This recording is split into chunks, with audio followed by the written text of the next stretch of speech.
12వ వచనంలో, యెహోవా మీ దేవుడైన యెహోవా మీకు రాజై ఉన్నను, ఆయన కాదు మాకు వేరొకడు రాజుగా కావాలి. 8వ అధ్యాయము 5, 7, 8 వచనాల్లో సకల జనుల మర్యాద చొప్పున మాకు ఒక రాజు నియమించు. 7లో దేవుడు మాట్లాడుతున్నారు, సమూయేలు నువ్వెందుకు బాధపడతావు, వాళ్ళు నిన్ను విసర్జించలేదు, తమ్మును ఏలకుండా వారు నన్నే విసర్జించి ఉన్నారు. కాబట్టి వాళ్ళు అడిగినట్లుగా వాళ్ళకి చేయి, వాళ్ళు ఏం ఆటంకపరచొద్దు, నువ్వు వాళ్ళు ఏం అడిగారు అది చేసి. ఇది మనం చదివిన భాగం. దీనిలో ఒక చిన్న మాట మనం ఆలోచించేద్దాం. ఇశ్రాయేలీల జీవితంలో ఓ భయంకరమైన స్టేట్ అన్నమాట. ఇది ఒక భయంకరమైన స్థితి. ఇది వాళ్ళ లైఫ్ హిస్టరీలో, వాళ్ళ జీవిత చరిత్రలో ఒక భయంకరమైన కార్యము ఇది. ఏంటి అని అంటే, మాకు నువ్వు రాజుగా వద్దు, మాకంటూ ఒక రాజు కావాలి, మాకు ఒక సెపరేట్, ఒక స్పెషల్ పర్సన్, మాకు ఫేస్ కావాలి. we don't want to hide and seek.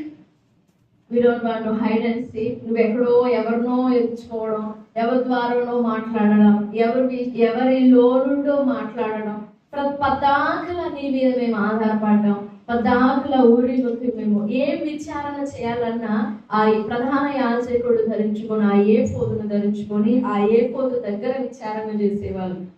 ఏఫోదుకి ఊరీము తుమ్మీము ఉంటాయి కదా, కుడివైపున ఎడమవైపున.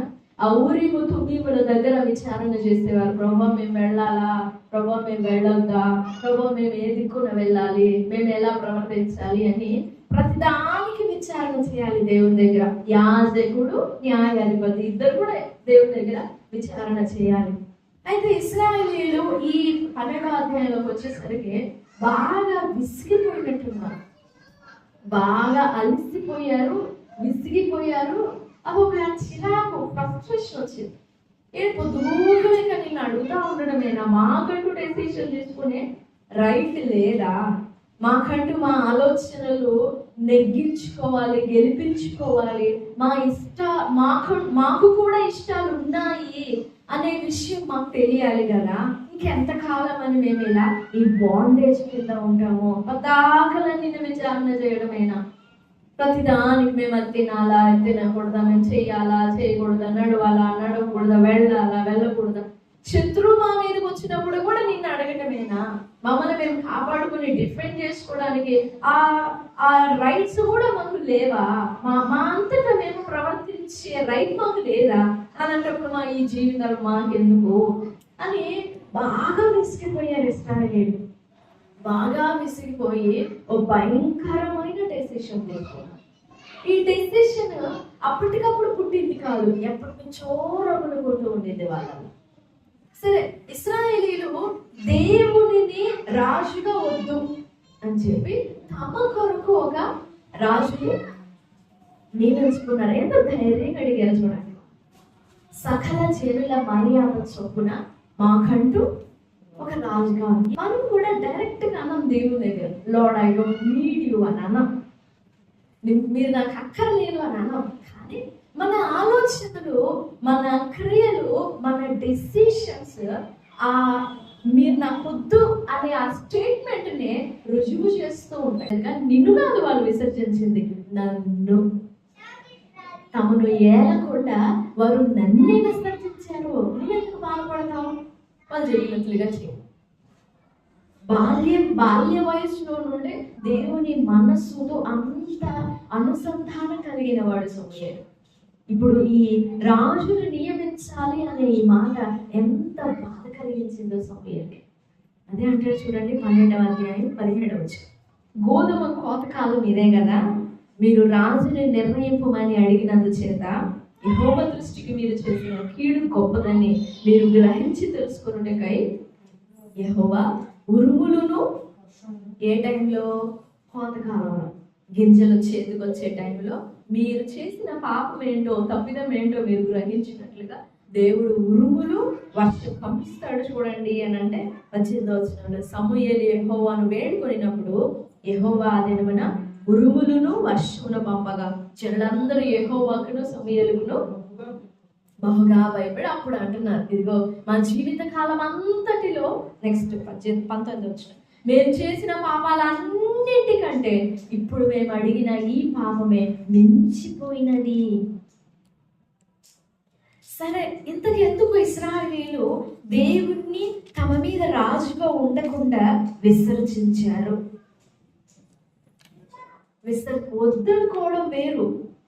వద్దనుకోవడం వేరు, గౌరవంగా పొలైట్గా రెస్పెక్ట్ఫుల్గా నో చెప్పడం వేరు, దురుసుగా నో చెప్పడం వేరు, మరి కఠినంగా విసర్జించడం వేరు. దేవుడు ఉపయోగించిన మాట నన్ను విసర్జించారు, నన్ను వద్దనుకున్నారు, కాదనుకున్నారు అని అంటే లైట్ వెయిటెడ్ వర్డ్, కానీ వారు నన్ను విసర్జించారు అనేది హెవీ వెయిటెడ్. వారు నన్ను విసర్జించారు. ఇక విసర్జించడం అనే ఆ పదాన్ని మనం హోల్ డీప్లో ఆలోచన చేస్తే చాలా బరువుగా ఉంటుంది. విసర్జించడం with intention, with conscious, with conscious of mind, స్పృహలోనే, ఏదో అనాలోచనగా జరిగిపోయింది అనేది కాదు, వాళ్ళు స్పృహలోనే ఉండి సెన్స్లో ఉండే ఇంటెన్షన్తో వాళ్ళు విసర్జించారు. సరే, ఎందుకు విసర్జించారు వారు? 4 సైనికులు ఆ రాజు కుర్చీ మీద కూర్చోవడం, ఒక రూలింగ్స్ ఇవ్వడం, ఆ రాజు కింద పనివారు, రాజు కింద సైనికులు, ఇదంతా వాళ్ళని ఎంత అట్రాక్ట్ చేసింది అని అంటే వారి మీద దేవుడుగా రాజుగా ఉండిన దేవుని, నిజ దేవుణ్ణి విసర్జించేసుకున్నారు. వాళ్ళు మనమే రూల్ చేసుకోవచ్చు కదా, అది లూసిఫర్ మైండ్. మనమే రూల్ చేసుకోవచ్చు కదా, మనకంటూ మనకి డెసిషన్ రావాలి, మనకంటూ ఆలోచనలు ఉండాలి, మనకంటూ తలంపులు ఉండాలి, మనకంటూ జ్ఞానం కావాలి, మనకంటూ వివేకం కావాలి అనేది అపవాది Lucifer mind set. A Christian, a person who always believes in the Lord will always depend on God. ఎప్పుడు కూడా డిపెండ్ అయి ఉండాలి. చంటి పిల్ల తన తల్లిని ఎలాగైతే అంటి పెట్టుకొని ఉంటుందో అలా అంటి పెట్టుకునే ఉండాలి. ఎంత అనుభవం అయినా రాని అలా అంటి పెట్టుకుని ఉండేదే క్రైస్తవ్యం. అలా అంటి పెట్టుకోలేకుండా నాకు అన్ని వచ్చని వదిలేస్తున్నావా, then you are no longer a Christian. సొంత నిర్ణయం తీసుకునే జ్ఞానము ఈ లోకం చాలా ఇష్టపడుతుంది. సొంత తలంపులు, సొంత నిర్ణయాలు తీసుకోవడం. కానీ ఒక క్రైస్తవుని కలిసి సస్యనీలం తాగదండి, అది అపవాది ఆలోచన. If you can't stay under the control, then you are rebelling. You are rejecting the leading of the Lord. ఒకవేళ అలాంటి బుద్ధికి ఉండి అలాంటి మనసు లేకపోతే ప్రభువుని అడగండి, ప్రభు మీకు సహాయపడతాడు, మిమ్మల్ని విడిపిస్తాడు. ఓకే, ఎందుకు వారు రాజుగా ఉండకుండా దేవుణ్ణి విసర్జించారు అని అంటే నిర్గమాకాండం 32వ అధ్యాయంలో మొదటి వచనం చదువుదాం. సేమ్ సిచ్యువేషన్ కనపడుతుంది, అర్థమైందా మీకు? నిర్గమ 32లో మొదటి సమూయేలు 12. వాళ్ళు ఒక ఫేస్ కావాలనుకున్నారు, ఇక్కడ వీళ్ళు కూడా అదే కోరుకుంటున్నారు. వారు దేవుణ్ణి రీప్లేస్ చేయాలనుకున్నారు. మా ముందర నడవడానికి మాకు ఒక దేవుడు కావాలి, మాకు ఒక దేవత కావాలి. సో మేము చూడగలగాలి, మా కళ్ళతో, మేము బాహ్య నేత్రాలతో మేము చూడగలగాలి, మా కళ్ళ ముందే కనపడాలి, మా ముందర నడవాలి. ఇదే సమూయేలు గ్రంథంలో కూడా అదే, మా ముందర చూపోవడానికి మాకు ఒక రాజు కావాలి. 17వ వచనం, 20వ వచనం, 8వ అధ్యాయం 20వ వచనం. జనములు చేయు రీతిని మేమును చేయునట్లు మాకు రాజు కావాలను, మా రాజు మాకు న్యాయం తీర్చును, మా ముందర పోవచ్చు. దేవుడు మాకు న్యాయం తీర్చొద్దు, మా రాజు మాకు న్యాయం తీర్చును, మా ముందర పోవచ్చు. అతడే మా యుద్ధం జరిగించేది ఎవరు? జరిగించాల్సింది ఎవరు? అప్పటి వరకు ఎన్ని భయంకరమైన యుద్ధాలు వచ్చినాయి. వాళ్ళ ఐగుప్తులో నుండి బయటకు వచ్చినది మొదలు వాళ్ళ లైఫ్ లో భయంకరమైన యుద్ధాలు ఏంటంటే ఈ సమూయేలు గ్రంథం ముందు ఆగిపోయినాయి. నీ ముందున్న, ఎందుకంటే దేశం ఇంకా ఫామ్ అవ్వలేదు, బాగా బలపడలేదు. దావీదు వచ్చిన తర్వాత సామ్రాజ్యం బాగా గట్టిగా కట్టేశాడు. దావీదు ఇనుప రథాలతో కట్టినట్లుగా చాలా స్ట్రాంగ్ గా కట్టేశాడు, పిల్లర్స్ వేసి కట్టాడు దావీదు. దానికి ముందు జరిగిన యుద్ధాలు అన్నీ కూడా భయంకరమైన యుద్ధాలే. అంతటి భయంకరమైన యుద్ధాలలో దేవుడు వారి పక్షంగా యుద్ధం ఆడేవాడు. ఇదే సమూయేలు గ్రంథంలో చూస్తే ఆ యుద్ధ భూమిలోనికి ఇశ్రాయేలీయులు భయంతో, అమ్మో మేము ఈ ఫిలిష్తీయులను జయించగలమా లేమని భయంతో మందస్సాన్ని ఎత్తుకొని ఆ యుద్ధ భూమిలోకి వెళ్ళినప్పుడు జస్ట్ ఆ మందస్సం లోపలికి తీసుకెళ్ళగానే ఇశ్రాయేలీయుల దేవుడైన యెహోవాతో మనమేలా యుద్ధం చేస్తామని వెనక్కి వెళ్ళిపోయారు. యుద్ధం చేయలా, జస్ట్ మందస్సం తీసుకెళ్ళగా. అలాంటి పరిస్థితుల్లో యుద్ధం చేయకుండానే, కత్తి దూయకుండానే, ఒక్క అడుగు కూడా ముందుకు వేయకుండానే కొన్ని లక్షల మంది శత్రువులని వీళ్ళ చేతికి అప్పగించాడు దేవుడు. దేశాలను అప్పగించాడు దేవుడు ఇశ్రాయేలీయులకి. మరి ఇవేవి గుర్తులేవా ఇశ్రాయేలీయులకి? ఇన్ని యుద్ధాలు జరిగించాడే దేవుడు. దావీదుంటాడు, నాకు యుద్ధం చేయ నేర్పువాడు ఆయనే, నా చేతి వ్రేళ్లకు యుద్ధం చేయ నేర్పువాడు ఆయనే, నా పరాక్రమవంతుడు ఆయనే. ఇప్పుడు వీళ్ళు అంటున్నారు, మా ముందర నడిచిపోవు వాడే మాకు న్యాయం తీరుస్తాడు, మా ముందర నడుస్తాడు, మాకు యుద్ధాలు జరిగిస్తాడు. అంటే అటెన్షన్ దేవుని మీద నుండి ఒక పర్సన్, ఒక వ్యక్తి మీదకు పోయించుకున్నాడు. నిజంగా దేవుడు వాళ్ళ ఆ మాట అడగగానే ఎంత బాధపడిపోయి ఉంటాడు. జీవ జలముల ఊటనైన నన్ను విసర్జించేది, నేను మిమ్మల్ని కన్న తండ్రిని కదా, కన్న తండ్రినైనా నేను మీకొద్దు, ఇంకెవరు కావాలి? సరే, వాళ్ళు ఎంతో తొందరపడ్డారు. రాజు, ఇశ్రాయేలీయుల మీద రాజును నియమించాలనేది ఎప్పుడో దేవుని అనాది ప్రణాళికే. రాజును నియమించే ప్లాన్ దేవుని మైండ్ లో కూడా ఉంది. సంఖ్యాకాండం 23వ అధ్యాయంలో చూడండి, దేవుని ప్లాన్ అసలు అదే. సంఖ్య 24వ అధ్యాయం 17వ వచనం 19వ వచనం, ఆయనను చూచుచున్నాను గాని, సంఖ్యాకాండం 24వ అధ్యాయం 17, 19, కానీ ప్రస్తుతం ఉన్నట్టు కాదు, చూచుచున్నాను గాని ఉన్నట్టు కాదు, నక్షత్రం యాకోబులో ఉదయించును, రాజదండం ఇశ్రాయేలులో నుండి లేచును. 19, యాకోబు సంతానమున ప్లాన్ ఉంది కదా, ప్రవచనం ఉంది కదా, వాగ్దానం ఉంది కదా, మరి ఎందుకు వీళ్ళు అంత త్వరపడటం? దేవుని టైంని తొందర పెడుతున్నారు వీళ్ళు.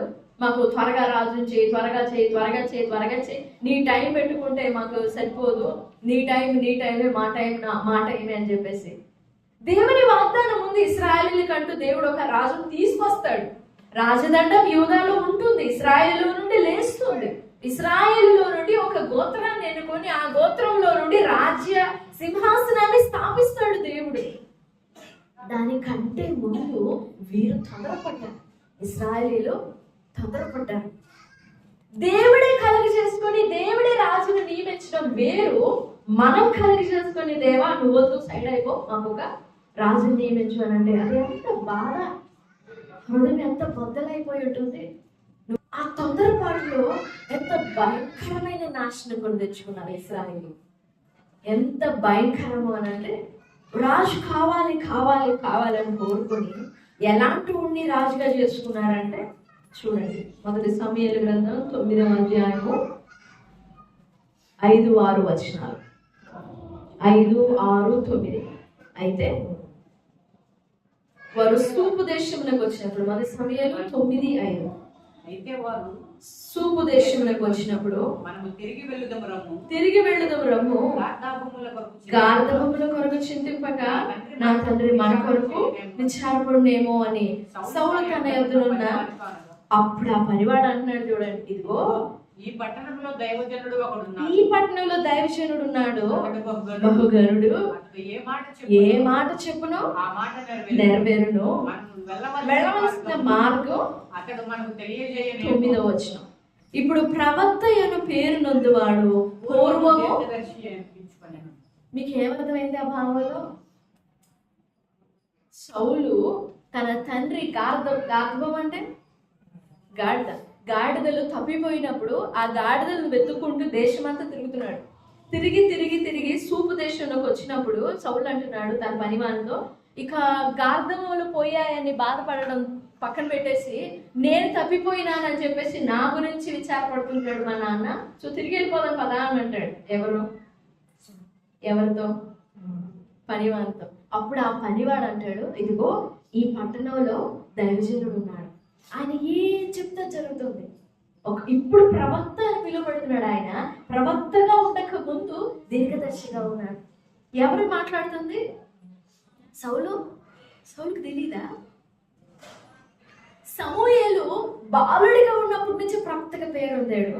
ఒక వయసు వచ్చినప్పుడు దాను మొదలుకొని బెయేర్షెబ వరకు ప్రవక్తగా స్థిరపడ్డాడు. దాను మొదలుకొని బెయేర్షెబ వరకు బలులు అర్పించాలన్నా, నైవేద్యం చేయాలన్నా, ఒక తీర్పు తీర్చాలన్నా, ఒక న్యాయం చేయాలన్నా అన్నింటికీ సమూయేలే. అన్నింటినీ చేసేది సమూయేలు. మరి ఈ సమూయేలు గురించి సౌలుకు తెలీదా? దైవజనుడి గురించి సౌలుకు తెలీదా? అంటే తన జీవితంలో ఎప్పుడూ దేవుడి దగ్గర ఏ విచారణ చేయలేదా సౌలు? ఓ పనివాడు చెప్తున్నాడు, అయ్యా ఈ పట్టణంలో దైవజనుడు ఉన్నాడు. మనకు ఆల్రెడీ తెలుసుంటే పరుగున పరిగెత్తేవాడేగా సౌలు కూడా. ఓ పనివాడు చెప్పాల్సి వచ్చిందా? పనివానికి తెలిసిన జ్ఞానం కూడా లేదా సౌలుకి? పనివాని కూడిన దేవభక్తి కూడా లేదా సౌలుకి? అట్లాంటి కోరుకున్నారు ఇశ్రాయేలీయులు. కనీసం దేవుని దగ్గర విచారణ చేయడం కూడా చేత కాదు, దేవుని దగ్గర వేడుకోవడం కూడా చేత కాదు.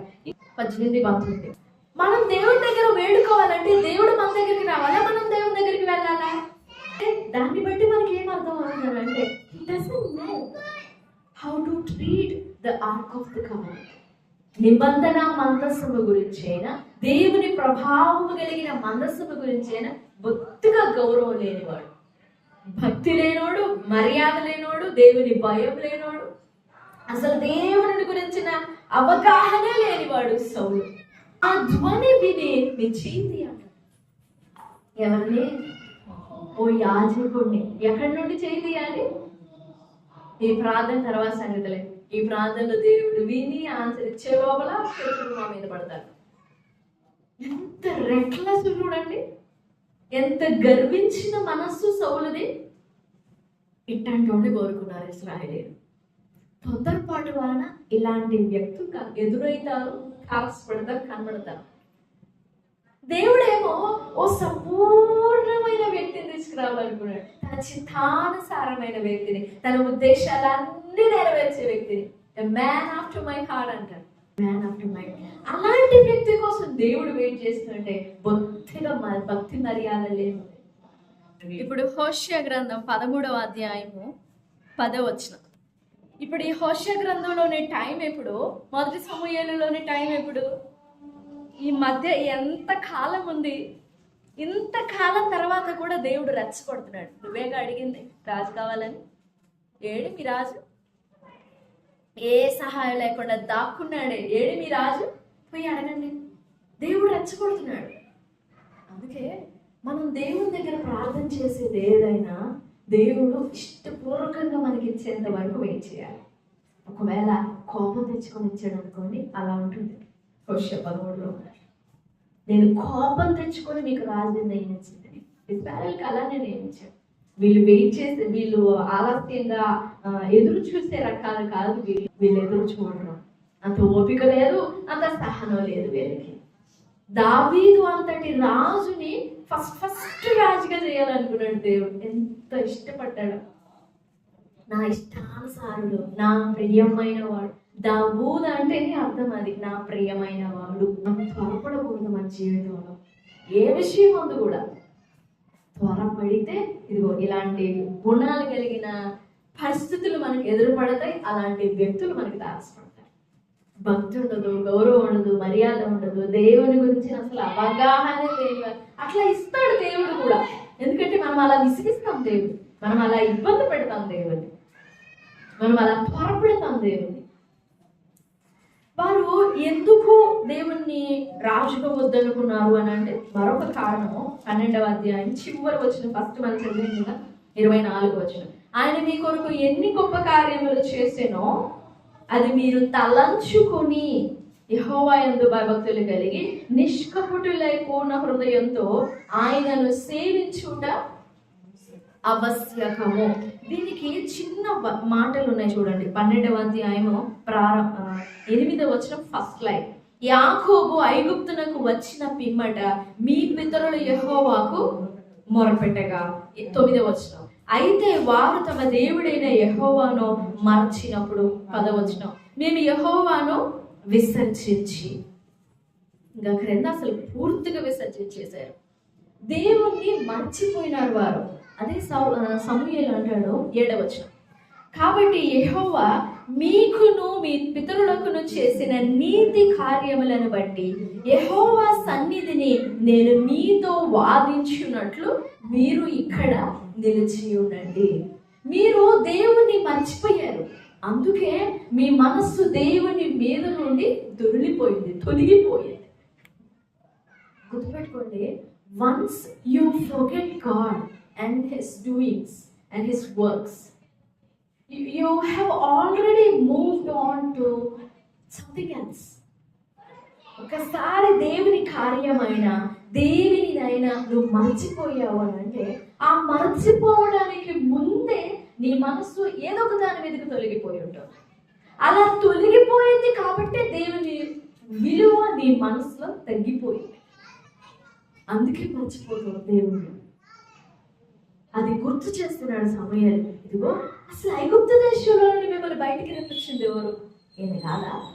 5వ వచనంలో అంటాడు చూడండి. ఐగుప్తులో నుండి మిమ్మల్ని బయటికి రప్పించినది యెహోవాయే కదా. అంత బాధగా మాట్లాడతాడు చూడండి. 6వ వచనం. మోషేను అహరోనును నిర్ణయించి మీ పితరులను ఐగుప్తులో నుండి రప్పించిన వాడు ఆయన కాదా? మళ్ళీ ఏంటి మర్చిపోతారు? సరే రండి, యెహోవా సన్నిధిని ఆయన మీకు ఎలాంటి నీతి కార్యాలు చేశాడో నేను చెప్తాను రండి. ఎలాంటి నీతి కార్యాలు చేశాడో, ఎలాంటి గొప్ప గొప్ప కార్యాలు చేశాడో, ఆ కార్యాలన్నింటినీ దేవుని సన్నిధిలో ఒప్పిస్తాను. మీరు కాదంటారా? ఇది మాకు దేవుడు చేయలేదని అంటారా? మాట్లాడతారేమో, రండి తీర్పు తీర్చుకుందాం, మనకి వ్యాజ్యం మాట్లాడుకుందాం రండి అని దేవుని సన్నిధిలో నిలబెట్టి అక్కడి నుండి ఐగుప్తులో నుండి దేవుడు చేసిన కార్యాలన్నీ ఎత్తి చూపిస్తాడు సమూయేలు. ఎంత ప్రయత్నించినా కానీ వారు విననొల్లక. 8వ అధ్యాయంలో ఉందన్నమాట. వారు విననొల్లక, చెవిని పెట్టనొల్లక. 8:19. సమూయేలు యొక్క మాట చెవిని పెట్టనొల్లక అలాగూ కాదు అని మరీ బరితెగించేసరికి సమూయేలు అంటాడు 23. నా మట్టుకు నేను మీ నిమిత్తం ప్రార్థన చేయుట మానుట వలన యెహోవాకు విరోధంగా పాపం చేసిన వాడిని అవుతాను, అది నాకు దూరమగుగాక. కానీ మీకు శ్రేష్టమైన చక్కని మార్గం చెప్తాను. 12వ అధ్యాయం 23వ వచనం 24వ వచనం. మీకు చక్కని మార్గం చెప్తాను. ఏంటి అంటే దేవుడు చేసిన కార్యాలు జ్ఞాపకం చేసుకోండి. ఆయన ఎన్ని గొప్ప కార్యములు చేశానో అది మీరు తలంచుకుని భయభక్తులు కలిగి నిష్కపటులై పూర్ణ హృదయంతో ఆయన్ని సేవించుట గుర్తు చేసుకోండి. 111వ కీర్తన 4వ వచనం. ఆయన తన ఆశ్చర్య కార్యములకు జ్ఞాపకార్థ సూచనను నియమించి ఉన్నాడు. యెహోవా దయాదాక్షిణ్య పూర్ణుడు. మీరు ఎంతవరకు చేసిన కార్యాలన్నీ మీకు ఒక సైన్, ఒక సింబల్. దేవుడు మీ పక్షంగా నిలబడ్డాడు అనడానికి సూచన. మీకు మేలు చేశాడా అదొక సూచన. ఆ సూచనను బట్టి నువ్వు దేవుని దగ్గరికి మరలా వెళ్ళొచ్చు. కానీ మీరు అది మర్చిపోయారు. అందుకే దేవుని దగ్గరికి వెళ్ళలేకపోతున్నారు. దేవుడు మిమ్మల్ని విడిపిస్తాడని వెళ్ళలేకపోతున్నారు. ఎందరో శత్రువులు వచ్చారు మీ మీదకి, ఎందరో రాజులు వచ్చారు మీ మీదకి. దేవుడు వారి చేతిలో నుండి మిమ్మల్ని విడిపించి గెలిపించాడు కదా. ఈ 12వ వచనంలో అమోనీయుడైన నాహాషు మీ మీదకి రాగానే మీరు బెంబేలెత్తిపోయి మా మీద రాజు కావాలని ఇంకా త్వరగా పెట్టారు. అసలు ఆ నాహాషు వచ్చింది వీళ్ళ మీదకి కాదు, ఆ బౌండరీ, ఆ అంచు నోడిన యాబేషు గిలాదు వారి కోసం వచ్చింది. వాళ్ళ మీదకి వస్తే వాళ్ళు ఏం చేశారంటే ఇశ్రాయేలు దగ్గరికి వచ్చారు. అదిగో ఆ అమాలేకీయులు మా మీదకి వచ్చారు, మాకు వచ్చే సహాయానికి వస్తారా అని అడుగుతారు వచ్చి.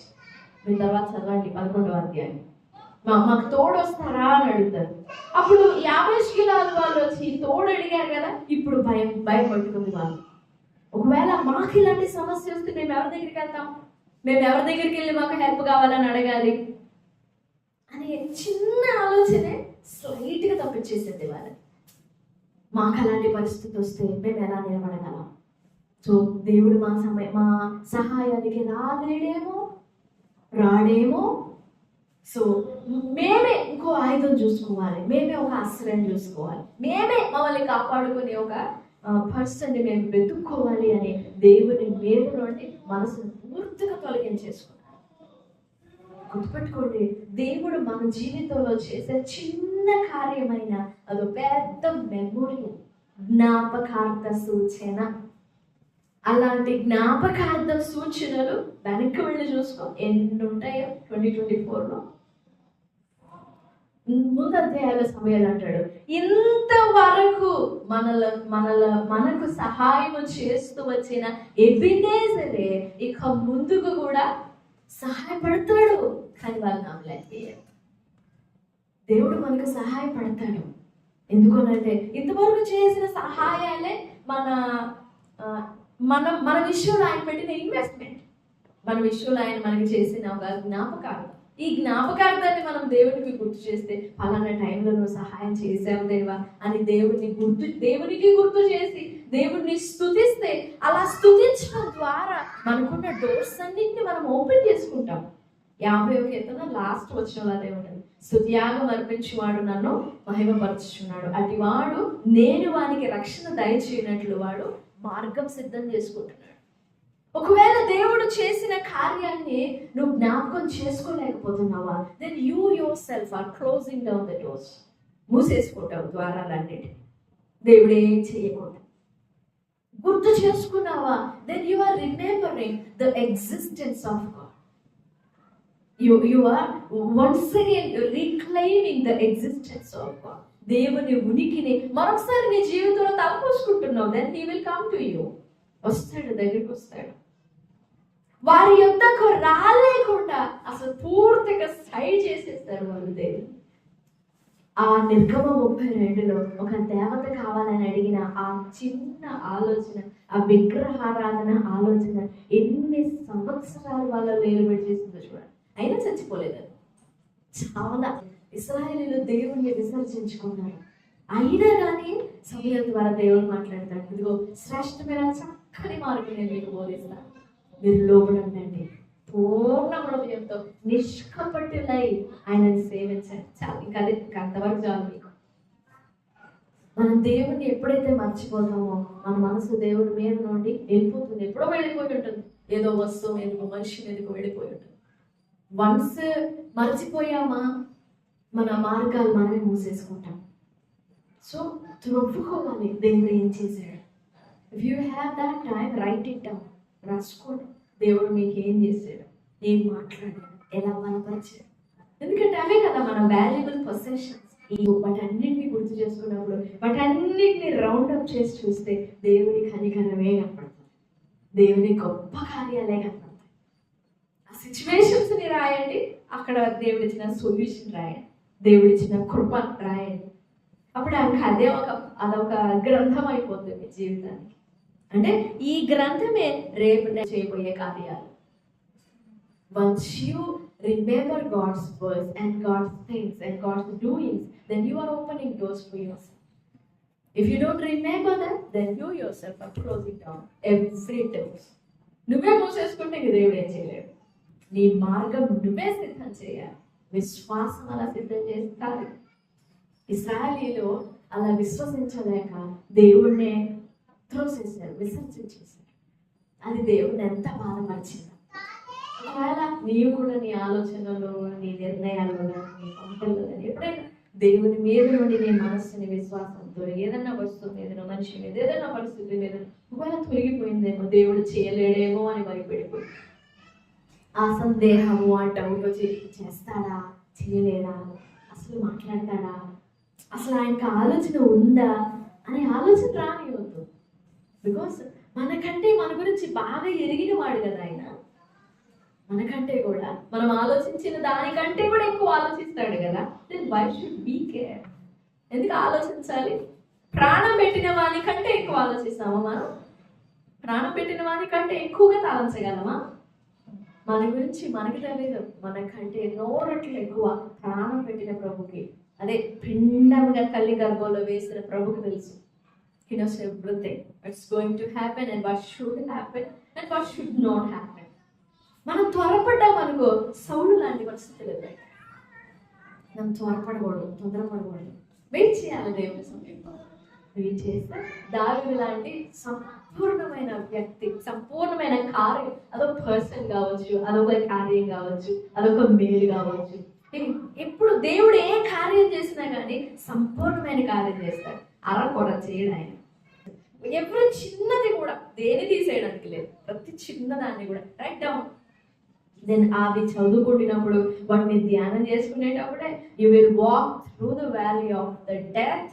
ఆ మరణ మార్గంలో నుండి కూడా వెళ్ళిపోతాం. ఎర్ర సముద్రంలో రాజమార్గాన్ని ఇశ్రాయేలీయులు నడిచినట్లుగా మనం కూడా నడవగలుగుతాం, నడుస్తాం. ప్రభు సహాయపడతాం. ప్రభు సన్నిధిలో వేడుకుందాం. దేవుడి మాటలన్నీ మనం వెనుకలో దీవించుగాక. ఆమేన్, ఆమేన్.